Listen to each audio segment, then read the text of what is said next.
Welcome back to Psalms today, looking at Psalm 26.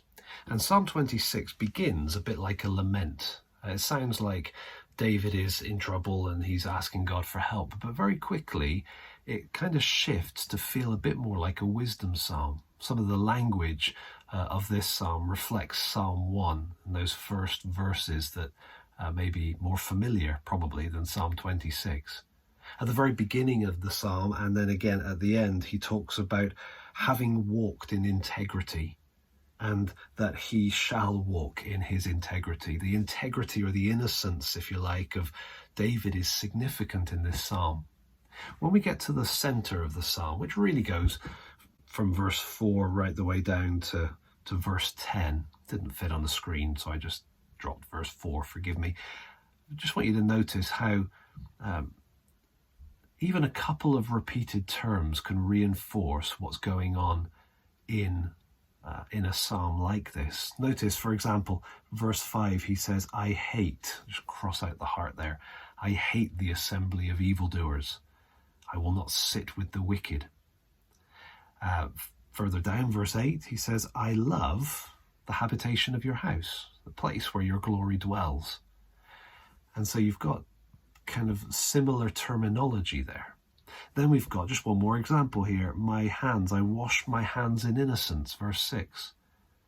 And then you come down to verse 10 and it talks about these bloodthirsty men, hands and reinforced with right hands. Their hands have evil devices and are full of bribes. And so you've got the contrast between the innocence, if you like, that's what I call this video, the innocence of David contrasted with the lack of innocence of the wicked. And just these repeated terms kind of hold the whole thing together for us. Now, it's good to notice the terms, but what should we take away for ourselves in terms of the impact of this psalm?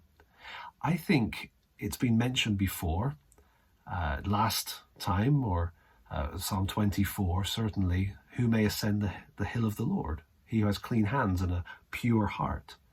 We've seen that in Psalm 15. We've seen the contrast between the righteous and the wicked in Psalm 1. Our integrity matters. Our innocence matters. And so how we're living, the choices we're making, while we cannot save ourselves, we know that from the whole of Scripture, the choices we're making do make a difference. And read Psalm 26 and you'll get that sense that from David's perspective, he's coming to God with a clean conscience.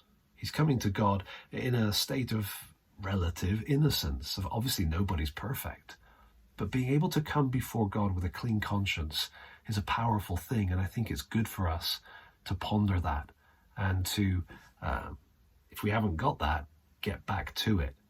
Because that's the way to really be able to pray, isn't it? To be able to come to God confidently, not confident in ourselves, but confident that we have been cleaned by what he's done for us, that the choices we've made, which is more the focus of the psalm, are ones that are pleasing to him, that we are very clearly part of his people, not part of the wicked.